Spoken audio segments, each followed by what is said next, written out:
People want. Looking forward to chatting. Yeah, I'm really interested to know more about your organization, FarmKind. I know a little bit about your organization, and we've met. I guess only once we've met, but I'm really into the idea of what you do. I imagine not everybody is, but why don't you say a little bit more about FarmKind and let everyone know what's the concept and the USP and everything?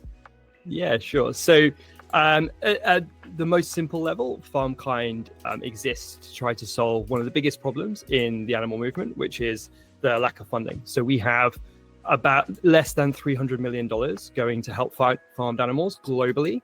The meat industry is worth $2 trillion. So this is a complete, David and Goliath. It couldn't be, the difference couldn't be starker. And what this means is, obviously, there are lots of great organizations out there that are doing amazing work that don't get enough money. And then there are other really interesting ideas and things that people are coming up with that just don't even get off the ground. So that's kind of the core of what we do. But the way that we do it, I think, is what's particularly interesting. So our kind of concept, our big idea is that as an animal movement, we've kind of been going a little bit wrong strategically over the last while. And this is the focus on asking people to go vegan. So we think that there are, if you look at the track record of asking people to go vegan, it's just quite bad. And that if you look at the psychology around what we know about meat interventions, it's actually not too surprising that this isn't really working for us. And actually what we need to do, the problem that we have here is we know that most people hate factory farming. Most people agree with us that factory farming is terrible, but because we keep asking them to do this thing, which is to go vegan or to change their diet, we're not turning that sort of support for us into actual active support for the movement, and we're wasting a lot of goodwill that is out there in the community. And so by finding easier things for people to do that are genuinely effective, and we think donation is a great candidate for that, we can broaden the tent of people who care about animals and are doing something to help factory farming, and we can make our movement overall much more effective at doing what we ultimately care about, which is ending factory farming. Nice. And so people want me to ask you straight away about not saying to go vegan. This is probably the controversial part of what you do as an animal org. Say more about that. Yeah, sure. And we make it even more controversial by actually getting people to offset their meat eating. But yeah, basically, when you look at this kind of go vegan message, if we look at the history of that, so in the US, about 5% of people are vegetarian or vegan. It's about 1% vegans, and that has been actually a pretty stagnant number for a good long time. So it's not really going up. If you look at like the number of people who start a vegan diet and then drop off, the rates are at about 85% recidivism overall. It's less for people who go vegan for animal reasons rather than climate or health, but overall it's extremely high. And then if you look at the literature around meat change, we know that there are some interventions that seem to be effective, at least in the short term, and at least in terms of things like self-reported attitudes and what people say they're going to do. But we also know that there is a growing body of literature on resistance to the message, and particularly people like older people, particularly men, are much more, and some to a degree also sort of people who are more rural and more sort of conservative in their political leanings.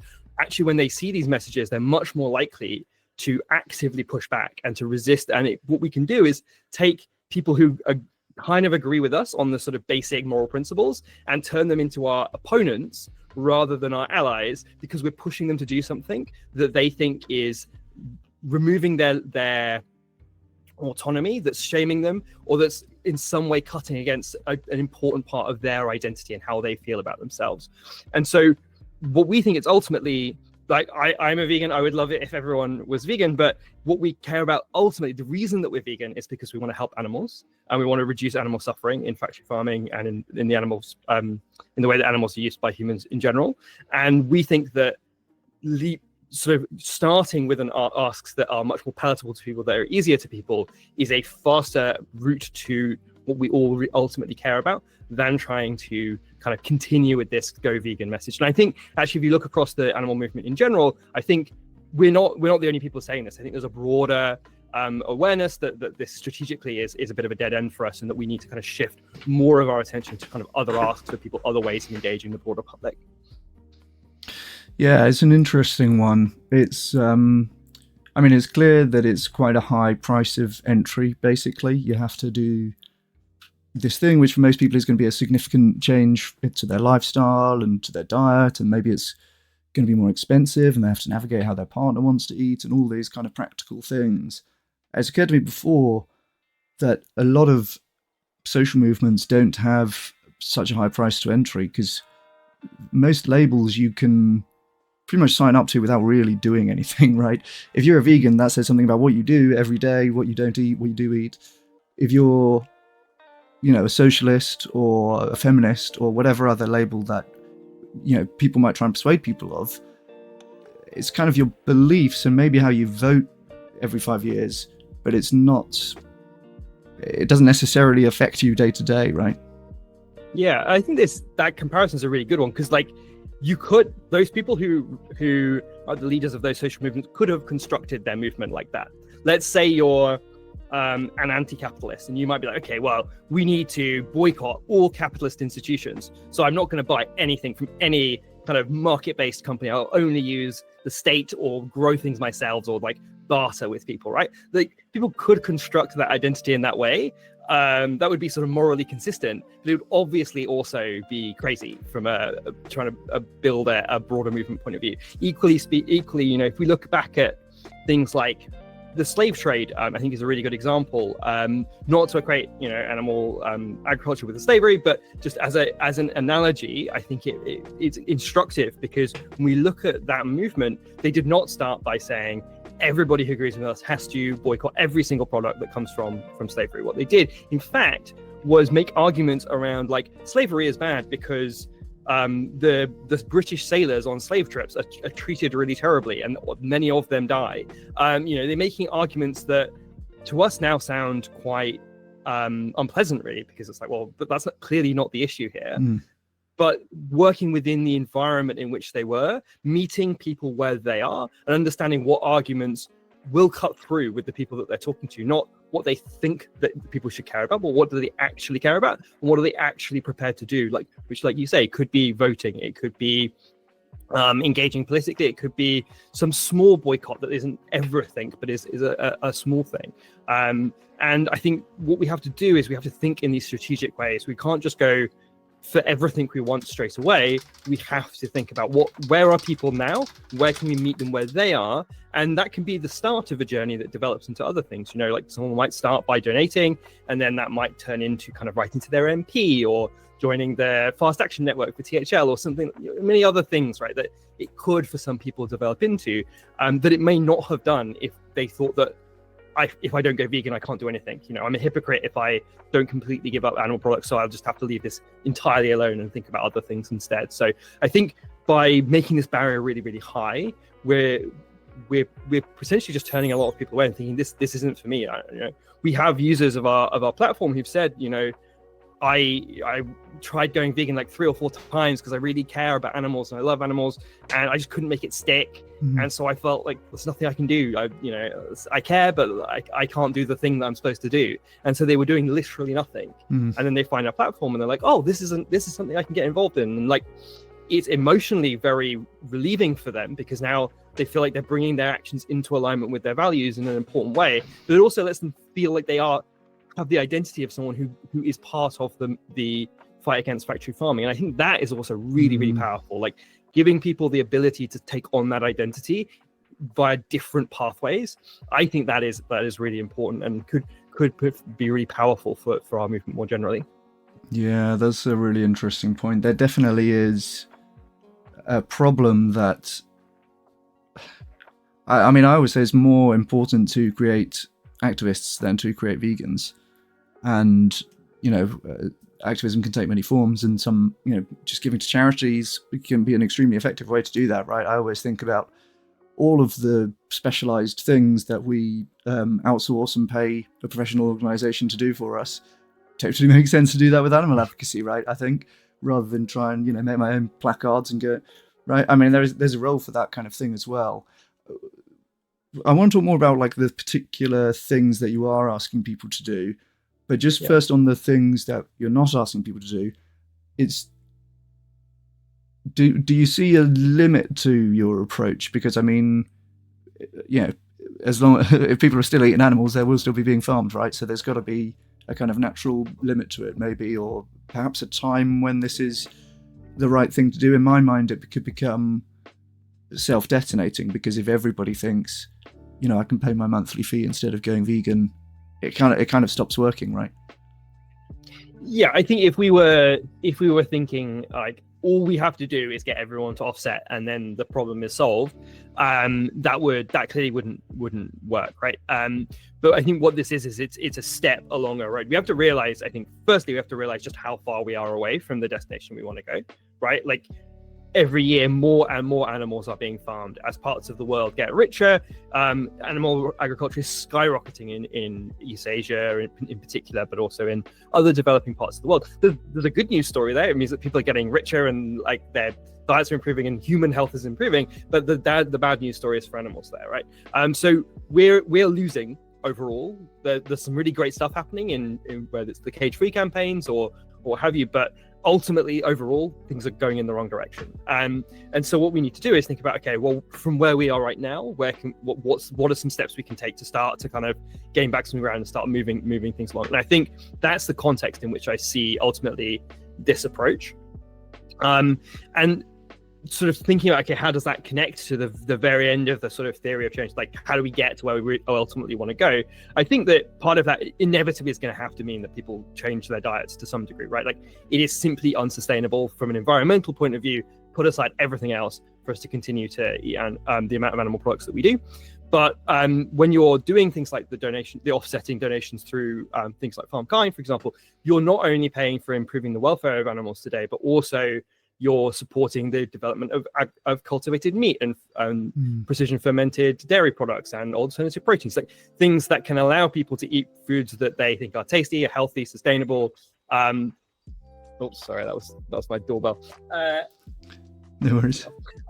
Things they think are healthy, sustainable, and tasty, but are not involving the farming of billions of animals. So I think this can fit into a sort of broader theory and of change and a broader kind of movement building. But I think as a step right now from where we are, I think that's where it's really, really powerful.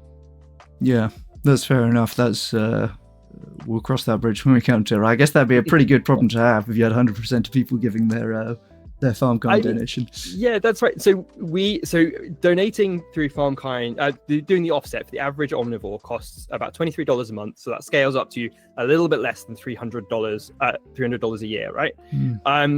As a movement, we have about less than $300 million. So if we had just 1 million people doing this, we would be doubling the amount of money that's going to the movement, right? Yeah, so that's huge. If we this could be absolutely massive before we get anywhere close to being like, well, everyone's offsetting instead of changing their diet. We would absolutely have a systemic change in the way that the animal movement is able to operate and how we're able to combat the factory farming movement. So yeah, I think that would be a great problem to have if we got there. Yeah, that's huge. And that's what I really like about FarmKind. So one of the things that you ask people to do is donate regularly to FarmKind, and then the funds are distributed to animal charities. Is that the idea? Yeah, so we tend to say donate through FarmKind because we don't actually keep any of the money, right? So we're funded by philanthropic grants. So any money that's donated through us goes straight onto the charities that we support. So we've worked with guys like animal charity evaluators and other expert grant makers to find great charities. And when people offset through us, then that money goes to some of the best charities working to fight factory farming. Guys like THL, GFI, Synergy Animal, these kinds of organizations that are having a really massive impact on animal suffering today. Nice. And how you may not be able to say exact numbers, or maybe you can, but how has your uptake been overall? Yeah, so we're still quite a new organization. I think that's the important context. So we've been we've been raising funds from the public for just under a year now, but we are averaging at this point in time more than $10,000 a month in donations coming in, and we have around about 40% of our donors are monthly donors. And any kind of organization that's focused on kind of donations from the general public knows, like small donors are where you make that's where it's at, because if you're donating even just like $20 a month, that really racks up over time. So we've got a long way to go to be kind of making the impact that we want to be making, but overall our growth is going up, and we've made, like, I think, a good amount of progress from kind of a standing start about 12 months ago. Fantastic. And it becomes an interesting issue because presumably there are things that your organization could spend money on to increase your reach and sort of have like a positive return on investment, right? If you could spend a certain amount on ads, you would reach enough people to pay for the ads in a couple of months or whatever. But that's separate to the money that people give that comes sort of through you. That would be anything like expansion plans basically would be funded by grants separately. That's right. Yeah. So it's always, I think when your job is to try and raise money for the movement, you've always got this battle between like, okay, we need the money for ourselves to be able to kind of like you say, reach people, talk to people, get people to know about what we're doing, get them engaged and excited about what we're doing. But also every dollar we spend means we have to raise like an extra dollar for it to be worth it for the movement. So there's always a bit of a tension there. So far it's been me and my co-founder since we started. But what we've done recently is conclude up a hiring round. So we are bringing on some new people into the team because we realized that one of the main constraints on our work right now is like there's only two of us, and there's so many things, there's so many opportunities, there's so many things we want to be doing, and so we've brought on some more people to help us to kind of really try and scale up much faster and get to kind of our ultimate goal, which is raising hundreds of thousands of dollars every year extra for the movement in much quicker. So yeah, that's quite an exciting recent development we've had. That's awesome. And am I right in thinking that you were deliberately recruiting meat eaters for the role so as to be sort of more relatable? Yeah, that's right. So we explicitly wanted to hire. We'd happy to hire a vegan if they were the right person, but we explicitly wanted to bring in people who were not vegan. And I think that actually our hiring round in general really showed. I think that our messaging is resonating with people. So we had people who literally work for the meat industry applying for our jobs. We had people who work for kind of traditional, very welfare-focused animal charities. And we had people who've worked for vegan advocacy charities for decades, who are now thinking that actually this approach, I don't think this approach is working. We need to shift gears. And so we were able to sort of bring in both people who've been sort of like lifelong vegan activists who are thinking we need to change tack here a bit, and also people who have worked in the meat industry for whom our message resonated. So that I think shows kind of where I was excited about that because I think it shows that we're hitting the right spot where we want to be, which is making animal activism and animal welfare accessible for kind of everyday people, normal people who maybe aren't fully bought in on the kind of like the sort of the veganism yet, but still care fundamentally about how animals are treated and this kind of thing. And that's, if we're gonna win this fight with factory farming, those are the kind of people that we need on board, I think. Yeah, it's deeply pragmatic, which I like. Yeah. I mean, that's definitely my brand. Some vegans will hate this though, right? Yeah. Have you had any kind of pushback, or I'm sure you have? Yeah, so I'll be honest, not as much as we thought we would. So when we started, we thought, like some people are going to really, really hate this. And undoubtedly, when you talk to kind of other organizations, people are a little bit hesitant for sure. But I think that in many cases, people do also see that, look, we do need to change. We do need more money in our movement. We do need to expand our base here. I mean, even Animal Think Tank, which obviously is connected to Animal Rising, they wrote a report a few months ago, kind of a narrative report looking at the kind of vegan message and saying, like, look, this isn't going to work for everybody, and we need to be a little bit more sophisticated in how we deploy this message as well. So I think there's actually like at the kind of movement level, I think there's like a fairly broad acceptance that this is that we need to try new tactics and we need to kind of expand out what we're doing.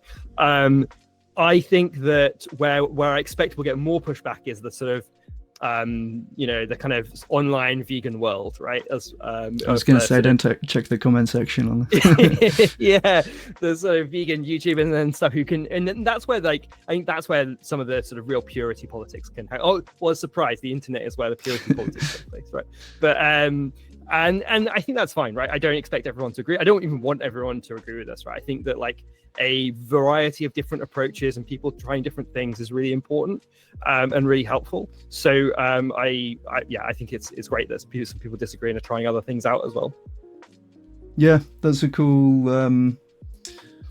I think that's a good attitude. It might even be helpful for you if you have sort of hardcore vegans disagreeing with you, and then you can go to another constituency and say, "Look, we're doing this is pissing off the vegans, right?" That that's the like diversity of approaches. I think is useful, and not only does everyone not have to agree, but some disagreement is genuinely a good thing. Yeah, for sure. I mean, even just purely in terms of attention, right? Like the internet loves controversy, and like media loves controversy, and like honestly, I would be very happy to have a kind of a spicy debate with some vegans about this in public. I think that would be great. I think it would be fun, and I think it would probably be useful too. So yeah, I think that kind of thing's quite good. I think that kind of thing's quite a good idea, honestly, because it does get eyeballs, it gets attention if it's framed as disagreeable, right? And it is more interesting. And when there is disagreement to be had, why not go at it to some extent, right? I think there's the idea of infighting. I think you need to be kind of careful about how you interact with that. It's not that any disagreement is bad. Yes, I was just speaking at a conference where I was arguing sort of against intersectionality and basically saying, this is the animal movement and we should be unifocal and we shouldn't get distracted with other issues, and especially issues that are contentious and have the potential to divide people 50-50. It's just sort of like classic politics, basically, to try to do those kind of divisions, and it seems like something really worth avoiding. And I said I don't take public positions on other non-animal things, right? And yes, the minute you say you have to also be on board with a particular view of Palestine or whatever other issue, you're slashing people 50-50 each time, like the number of people who can be involved. And so I was sort of putting the case that, we all should not do that. And I think maybe I was persuaded out of the view that we should all not do that. I think there certainly is a need for some people not doing that, right? And there definitely are people who are just like conservative people who just don't think we should be doing factory farming, right? And there needs to be a place for them to sit. But there's also no doubt that there is like a quite large overlap with people who are really into intersectionalism and a bunch of different issues, and will want to make that their own style of doing veganism. And I think probably both sides should somewhat let the others do it their way. I think there is, again, that room for sort of diversity of approaches. Yeah, I think so. I mean, I think as many animal advocates are somewhere on the spectrum of like left of center on their political views, right? In the UK, so I think we tend to assume that like animal welfare and animal rights is like a left-wing thing. In the UK, if you look at what legislative actions have been taken to improve the lives of animals, almost all of the major changes were done by conservative governments. If you look at like which governments have been best for animals, it has been conservative governments. Now, Conservatives have been in charge in the UK most of the time, so they have an advantage in just pure numbers of years, but nevertheless, they have done more. It is just inarguable that they have done more for animals than Labour has, or any other left-wing party. And I like, if you just talking to animal advocates, it is surprising how many are not actually left-wing people. There are people involved in all sorts of organizations who vote conservative, who have generally like small c conservative views or vote for those parties. And so I don't think it's, I think when we think of it as like a left-wing thing, we're just in a complete sort of bubble of our own attitudes. And I think it's really important to make sure that we are a movement that allows all sorts of different people in. But that also does need to mean that people who really believe in intersectionality and believe that, you can't have animal liberation without liberation for Palestine and for LGBT people and whatever all the other things are also feeling included. So I think it's good for I think it's good to have that diversity. The crucial thing is that those different sort of subgroups within our movement don't feel that the other subgroups are somehow illegitimate parts of our movement, right? And I think as long as we have that sort of fundamental liberalism in our kind of approach to other animal advocates, and that as long as we sort of say, as long as you agree with me about factory farming, we can work together on this thing, then I think that that sort of all these different approaches should be allowed to bloom. Yeah, I agree. It was an interesting experience for me, kind of noticing that I was doing the thing. I was saying there's this group who says, you can only be an animal advocate if you sign up to these other views, and you mustn't have those other views. You must have the views that I'm saying you should have, right? And ultimately, of course, the answer is, right, you can have other views on other things, right? And it can't be another way. That just will be the case. Yeah, exactly. Yeah. So you spoke a bit about $23 a month? $23, yeah. Being a kind of magic number that, well, according to our best guesses of the most cost-effective things for displacing animal products is effectively offsetting somebody not being vegan, or doubling the impact if you are already vegan, right? It's another. Yeah. Do you have any other more ambitious bars that you give people to aim for? Yeah, so I think one of the things that, particularly for sort of vegans, one of the things that we would like people to consider is, obviously you have nothing to offset yourself, right? But there are two areas you could think about. So many of us, including myself, sometimes feel sadness and concern about the animals that we ate before we learned about veganism, before we changed our minds, right? And there's nothing you can do with your diet to change the fact that you ate those animals. But what you can do is you can help the lives of other animals, and as a sort of offsetting for that. So I think people could, if they, I feel like you go to any animal conference, and the people who've been vegan since birth, there's they have a special place, right? It's the person who's always been vegan. We all give them a little clap, and you can kind of become one of those people if you like, in terms of your overall impact on animal suffering, by offsetting those years before you turn vegan. So that's a little incentive for people. Nice. The other one is there's a lady that we had who's a donor to us, and at Christmas she had what I think is a common experience of talking to her family about factory farming. And she's not a vegan herself, actually. She's a hunter. She likes to go out and do hunting, but really cares about animals and really cares about the way that they're treated on factory farms. And she was having this big argument with her family about, around the Christmas table, about kind of the way that animals are treated and what we need to do. And she got really annoyed with them. And she said, okay, what I'm going to do is I'm going to take the money that they gave me for Christmas, and I'm going to donate all of that through FarmKind to animal charities. Nice. So that all my family who were annoying me with their kind of butt bacon arguments, what they did this Christmas was they helped a bunch of animals out, And so whatever your motivation for helping animals, even if it's pettiness, just to win an argument with your family, that's a good motivation, Yeah. So I think, we can, if you can't persuade your family, as I've tried it, I got nowhere, with persuading my family about veganism. I think an alternative is simply to sort of donate on their behalf and sort of turn them vegan without them even really knowing it, by offsetting their diets too. Yeah, that's a really cool concept.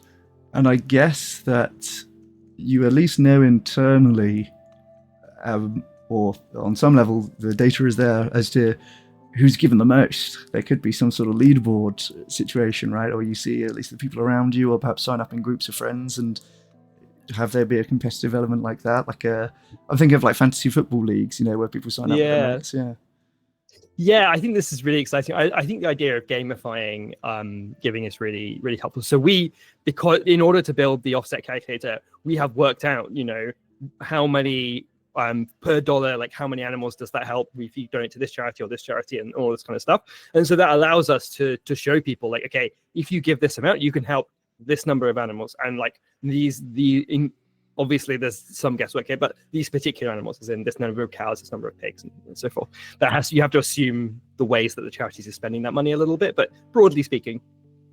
And so I think this is really cool because it allows us then to, this is a product we're building out at the moment, is like be able to show people like, okay, so far this is how many chickens you've helped, this is how many cows you've helped, that kind of thing. A hot tip for anyone who wants to help the most animals: shrimp is by far the easiest. There are 440 billion farmed shrimp, and it turns out that with charities like the Shrimp Welfare Project, you can help thousands of shrimp for a couple of dollars. So if you care about the number of animals you're helping, then that's definitely the way to go. But yeah, so I'm really excited about the idea of gamifying and kind of allowing people to see their impact, because I think that's part of it as well, right? Is to sort of be more serious. When I first heard about effective giving as a concept, and I heard about, usually it's in the frame of human charities, the way that felt for me was amazingly empowering, because I was like, well, I as a normal person who's not super rich or politically powerful or gonna make some like crazy scientific discovery, I can save lives. I can like make the world a better place. I can take all these problems that seem really big and intractable, and I can actually make a like tangible impact on those. And I actually think that's really exciting. And as vegans, we can often feel that like we can often feel down about factory farming. We can often feel that it's just this intractable problem. And I think showing people how much impact they're having, like making it concrete, like you've helped these animals in these ways, I think that's really important. I think it's important for our own motivation, and I think it's important for helping us to feel like we have some level of agency and control over the problem and over our lives. So that's also, I think, a really exciting thing about kind of like being able to show people these leaderboards and what the impact they're having is. Yeah, for sure. I think I think a lot of people don't quite register just how excellent the value for money is here as well, right? I feel like there's a lot of desensitization because we're all used to seeing ads that will say things like £3 a month could save a life. And it's that could is doing a lot of heavy lifting, yeah. Right? If you sort of work out what's a statistical life cost, I think it's about $3,000+, like the most cost-effective way through malaria nets or whatever. Yeah. You've got to spend about $3,500 last I saw. We're talking like less than $1 per animal then. Yeah. So, I mean, it depends on the animal, obviously, but you're saving animals for less than $1 in some cases. I think like fundamentally, there are just so many animals that are being impacted, and they're being impacted in such they cause so much suffering that it is actually just incredibly cheap actually to make their lives better. We know some ways to do it. And it is amazingly cheap for us to be able to affect those animals in really profound ways. So, for example, one of the classics is it costs about 85 cents, historically speaking, to free a chicken from a life in a cage. We estimate that living in a cage is about a third of the suffering that a chicken experiences over their life, a egg-laying chicken. So you can massively transform the experience of that chicken's life. Obviously, it's not perfect still. There's still a lot of suffering involved in being a cage-free chicken, but like it's a really, really big difference, and it costs you less than $1 to make that change for that animal. And that's really profound. That's pretty exciting, because I can't think of many things I can buy with less than $1, to be perfectly honest. You won't get you anything these days, right? That's it's just such bloody good value. I'm a sucker for a bargain. I love stuff like this and it's one of those things where, because it's kind of coded as a vegan issue or a vegetarian issue, right? People will think, if I'm not in that 10% of the population, this is not something for me. But when you can rebrand that and make it a broader appeal, it really is. We've done surveys on asking about specific farming practices, and it is like 90% plus of people say this is not acceptable in some cases. It's really much broader agreement than you would think if you were just looking at the rate of vegetarianism and veganism. Yeah, for sure. I think so. And I think that also we shouldn't one of the things I was interested in, so I think one of the obvious ways that people might come back at that is to be like, oh, well, people say, there's reveal preferences and express preferences, and like they don't really mean it. But I think that's probably like, almost certainly not true, because if you look at other movements, like for example, environmentalism, the rates that people will do something for the environment in proportion to like the number of people who say they care about this issue, so much higher. Like the ratio of people who say they care versus doing something, so much higher than they are for veganism. So you have like I think it's like 60% of people are doing like taking some action for the environment, whereas 5% of people are vegans or vegetarians. Only 3% of giving to any animal charities goes to farmed animals. So I think there's a huge amount of like goodwill out there for our issue that we could be tapping into if we make it easier for people to do effective things for animals. And that could be giving, but it could also be things like getting involved with talking to your politicians, or the Fast Action Network and those kinds of corporate campaigning from THL. You're doing it with your vegan 2.0 mission, right? Like, that's right. And I think those kinds of things are exactly like the sorts of things we should be encouraging people to do, because I think there's probably almost certainly a lot of kind of latent potential in our movement for if we can access people and get them to do these things. Yeah, I agree. And I mean, there really aren't that many groups who have the level of commitment and willingness to go out of their way to do something, give money or volunteer, whatever it may be. Like, there's just so much willingness amongst people who are vegans. They're screaming out for something that they can do. And my feeling is that so much of what we think of as doing animal activism is almost like absorbing that goodwill and not really achieving much. Or I don't know if that's quite fair to say, but to the extent that people are doing high effort stuff, which is unclear how many animals it helps, how much less likely are they to do some stuff that does help animals as a result, right? I mean, yeah, it seems that there's a limited amount of time and resources that people are going to put towards any given issue, and you want them to be doing that helpfully and well. People don't necessarily like just donating because they feel they need something a little bit more to do and feel like they're kind of doing something rather than just a direct debit in most cases. So I think it is useful to have those as well. But I mean, realistically, there's another thing as well. I think that people who are vegans and who are, like, say, can be more likely to be left-leaning and stuff like that, there is I wish people kind of understood to a greater extent how much the movement needs money, and money makes the world go round. Living costs money. Everyone needs to earn a living, right? People can sometimes have this idea that if it involves money, it's therefore capitalist and bad, and it's, doing donations is bad and stuff like that. I mean, it's just so obvious to me that we need to be able to pay people to do stuff, right? Yeah.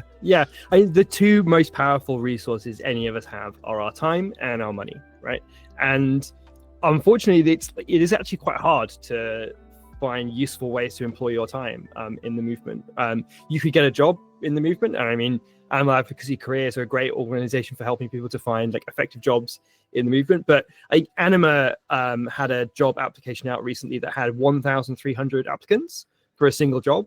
Wow. There are a lot of people who want to help, and again, because there isn't enough money, there are not that many jobs in our movement. And unfortunately, there are some things you can do as a volunteer, but like outside of things like getting involved in corporate campaigns, but writing to MPs and those kinds of small actions, it's not that easy to do really big things and help lots and lots of animals as a volunteer, because of the nature of the kinds of ways that we help animals and like where they are, and the fact that you sometimes need some sort of amount of training, and that's a cost to the organization as well, right?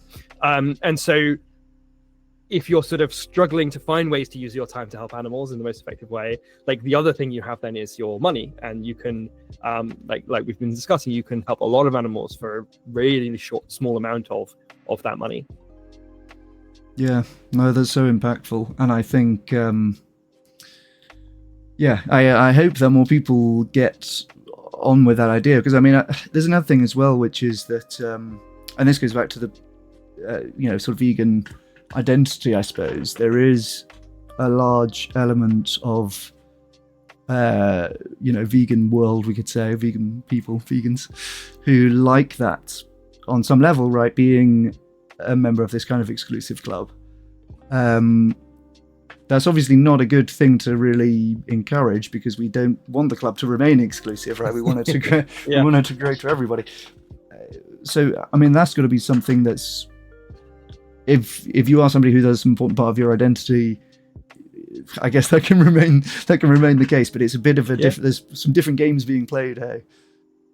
Yeah, exactly. And I think that's the thing, like different people engage with this in really different ways. For some people, I'd say I'm one of these people, like my veganism is a really important part of who I am and how I think about myself. But there are many vegans out there who it's just like the way that they eat. And that's pretty much like, they might have done it for animal welfare reasons in the first place, but they don't think about it on the daily or really give it that much thought. They do it and then they get on with the rest of their lives, because we all care about like many things. There are many things in this world that are worth caring about right now, like, whether it's the slashing of foreign aid or it's the wars in places like Palestine and all these kinds of things. There's a lot out there to care about, and veganism isn't the top of everyone's list of things. And so I think like making it just like that sort of wide range of things you can do. You can like dedicate your entire life to this, or it can just be, I have a direct debit, or I just happen to not eat meat, or whatever it is. And there's this range of things that all can be impactful that you can do, that can mean that different people can engage at different levels, and maybe at different levels in different points in their lives. Maybe they start like kind of lower down that chain with a little bit less investment, and maybe that turns into more investment over time as they internalize the identity in a different kind of way over time, for example. Yeah, that's a really good point. And I suppose that's part of the benefit. Hey, giving people something quite manageable to do and feel that they have bought into the overall mission that you're trying to achieve. Maybe that does spill over, and people who sign up to give their $23 a month end up thinking, well, I guess I'm into this. I guess I will go vegan. Almost because of doing that. Hey. Yeah, that's something we're really interested. We have been talking to some academics about trying to study that. Oh dear, I've lost you. Sorry, yeah. For some reason, my camera and my mic went on mute for a second. But let me. Okay. No, I've got you on another camera now. Yeah, it's my laptop. Let me see if I can get it back on there. There we go. Oh, nice. This is a nicer camera. Let me check I've got the nice mic as well. No, I haven't. Sorry about that. Okay. What was I saying? Something about... What was the question again? Yes, where were we? I don't know. Wind the tape back.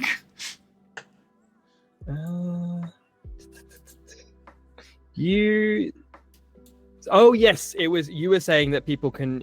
You said maybe people can kind of start at one place and then it can turn into something else. Oh yeah, right. Yeah. So this is something that we've been interested in looking at more, and we've been talking to some academics about maybe doing some studies around this, because we know that like obviously your actions can follow your beliefs, but it's also the case psychologically that your beliefs can then turn into so your actions can then turn into beliefs. So you start doing things. I mean, Atomic Habits, that like really famous self-help book, is kind of all built around this, right? Where like you sort of do things and that reinforces an idea you have about yourself, which makes it easier to carry on doing the things. And we think this is possible in this case as well, where we know that, especially for groups like men, for example, being a meat eater is like an important part of their identity. And when we look at studies into interventions on things like diet change, this clash with identity is one of the big reasons why for some groups it can be hard to reach them with diet change interventions, or indeed can cause active resistance. And if we can kind of reinforce those ideas of I'm somebody who cares about animals, I'm somebody who cares about factory farming, through actions that don't clash with your diet, so you can donate and eat whatever you like, right? These are completely independent parts of your life. Then I think that actually could potentially, we don't have any evidence for this, but I think it's like plausible that could in fact lead to people reducing their meat consumption, or indeed maybe going vegan in some cases over time as well. That's not the kind of goal of our organization, but I think it's possible that could be an effect, at least for some people. Yeah, and it should be noted that even if that did happen in 100% of cases, it would still be not as impactful as the other stuff that you've got them doing anyway. Yes, yeah, this is right. true. Yeah. So that's pretty cool to think about. Yeah, okay, nice. Let me see what else. Oh, we're only 5 minutes to the hour. I do have to go at the hour, unfortunately. Trying to see anything else that I wrote down that I didn't get a chance to ask you about yet. Or anything else that you want to say kind of broadly, I guess, is okay too. I think I've asked you everything on my list, but yeah, do you have maybe some kind of parting thoughts or like a summary of your life philosophy? I think that the main thing I would say is that, like, especially I think most of your audience are probably vegan, or at least very vegan sympathetic. And I think the main thing I would say is that, look, we need to think about, when we're talking to our friends and family, I think it's really important to think about, like, the thing that we almost certainly agree with each other about is caring about animals and is thinking factory farming is bad. Like, I think the worst thing that vegans ever say is you don't really love animals if you're not vegan, or you never really loved animals if you stop being vegan. Like, this is a stupid way to behave, because it's just demonstrably not true. What it's doing is it's just making our own lives harder. And so I think what we need to do is find those ways that we do agree with each other and start from there. And then I think what we can discover when we think about a bit more creatively about this, about diet change, about donations, about the other ways that you can help, whether it's with your time or with your money, we can see that actually, like, this whole range of ways for us to work together productively to make animals' lives better open up to us. And I think that's really exciting.